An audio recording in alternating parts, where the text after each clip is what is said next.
TitleMatchNetwork.com. Promoter. Wally Carbo was a promoter. He'd rather climb a tree and tell a lie and stand on the ground and tell the truth. Yeah. I tell you a little story about Wally Carbo? Absolutely. All right. Wrestled in Winnipeg. We drove to Winnipeg and back. Got caught in a snowstorm. Took about 3 days to get back. It was one of them blizzards that lasted for days. Finally made it back. Go down to the wrestling office, and I got my payoff was $50. The old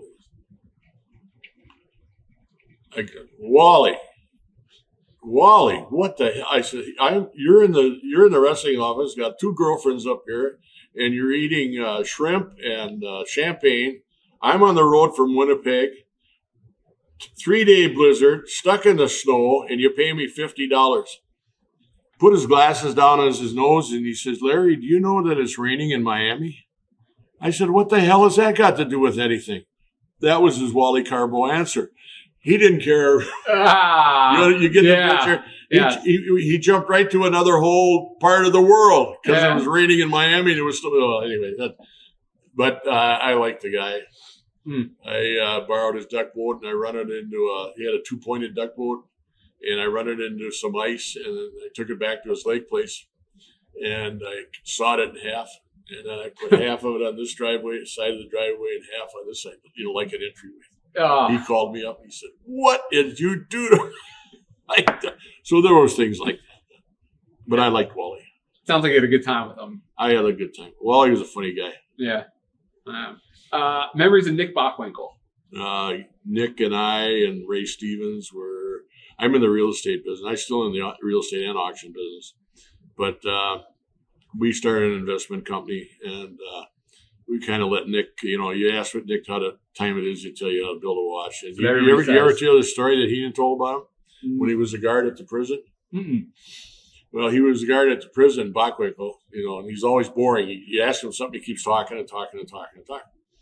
So they asked him well, anyway, he was working in death row. So Nick's job was walking the prisoner from death row to the electric chair. Okay, that was his job. Mm-hmm. So Nick started talking to the guy, blah, blah, blah. So the guy that's going to the electric chair turned to Nick and he says, can we speed this walk up a little bit? I guess that's boring. Yeah. That's what everybody says. That's what everybody says about Nick Bockwinkel. You ask him what time it is, he tells you how to build a watch. Well, this is a story. Can you imagine going to a death row and tell him to hurry it up? You can't take it any longer. And memories of teaming up with Ray Stevens. Everybody says Ray Stevens is one of the best workers in the history of the business. Yeah, and Ray Stevens, always said, Ray Stevens, Ray is my name and you'll find me fair. Ray Stevens is my name, you'll find me fair. I knew him. I wrestled in San Francisco when he was on top out there with Shire. Roy Shires. No, not Roy Shires, was promoter Patterson and him were partners. Oh, okay. Anyway, so he had a boat and he had a plane and he had a Cadillac. He had a Cadillac with a Rolls Royce front end on it, and I stopped there to go to Japan, and he had it all. Yeah. He never paid any tax, never cared. Then I seen he came to Minnesota and he had nothing. He was down and out. So he came to my place there and we were sitting in the sauna one day and I said, what are you going to do? He said, I don't know. He said, well, anyway, so we went out and he didn't have a coat. So I gave him a coat and some mittens because it got toward the fall of the year. Sure.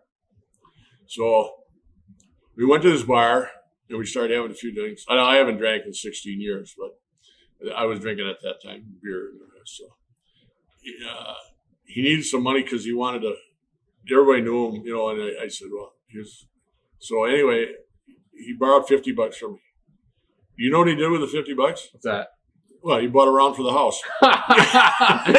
He had no money. I said, Ray, I thought you were going to do something constructive with this money. He just laughed. Oh, wow.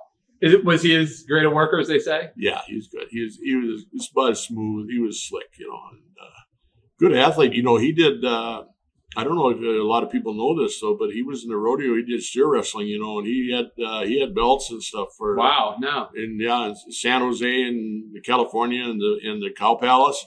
Wow! You know that the mayor. I went out to a deal for Ray Stevens, and the mayor of San Francisco gave him the key to the city. Wow! That's heavy. Yeah, absolutely. Yeah, and that's a true story. Wow. Huh. As long as we've been doing this, nobody's ever had a bad word to say about Ray Stevens. Can't say a bad word. No. What are memories of your babyface turn against Bockwinkel and Stevens? When they turned that. When I guess they turned on you. You wound up going babyface and having that. Well, yeah. Well, you see, of course, Gagne, Greg was Verne's son. And we were all heels. And anyway, they got in the ring and they started beating up Greg. And unmercifully, this is TV, And so I come in there and beat the crap out of them all. And I picked up Greg. And the announcer said, "What are you doing, Larry?" And I looked at Greg in my arms and I said, "This could have been my son." Huh. Overnight. Wow. Magic, huh? Well, it was magic because it was believable because everybody knew I had a son, and I wasn't going to let anybody do this to a young guy like that. Yeah. And bingo. It was a bingo. Being from Minnesota and now being such a top babyface, you must have been a local hero at that point. Walk through the streets and it was big. Yeah. They had my name on building. The axe is back, and when I came back from New York, see, that's all that happened. Oh, okay. Back, it's the axe is back, and then Gagne got a little upset with me because I had bumper stickers made. The axe is back, and the axe is back to stay. Well, he didn't know this, but every week he went to TV, I put one of these bumper stickers on his car. He's going down the road, and people are honking at him. "Beep, the axe is back, the axe." And he gets home and he finds out that I got my bumper sticker, big white bumper sticker that says "The axe is back." Yeah. They thought they were honking at him. They're honking and said "The axe are back" and hollering at him. Memories of the Chief, Wahoo McDaniel. Oh, I loved him. He played football at Oklahoma, and then he played with the Jets. Mm-hmm. And good athlete. He's probably one of the best Indian athletes ever. Wow. And I never forget it. I'm from Robbinsdale. I graduated from Robbinsdale High School. Anyway, they had matches on the Robbinsdale days out at this fairgrounds or at a baseball field. And he was wrestling me. And he said, "Boy," he said, "why do you give me Hennig in his hometown? He's going to kill me." That's how he talked. Yeah. I'm not doing a good imitation. But by the time I got it, he was getting away from me. He was pulling sod out of the ground. Big hunks of sod trying to get away from me.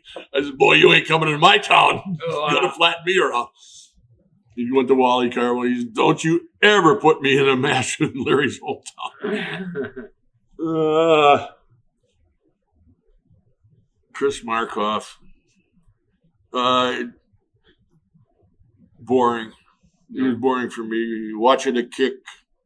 But that guy came here with nothing and he bought a bunch of income property. He saved every nickel and bought it. Now he owns, I don't know, a lot of property. Wow, really? He came from that old school, instead of going out and spending it like Harley and Ray. So, but he was a good guy, yeah. Excellent. TitleMatchNetwork.com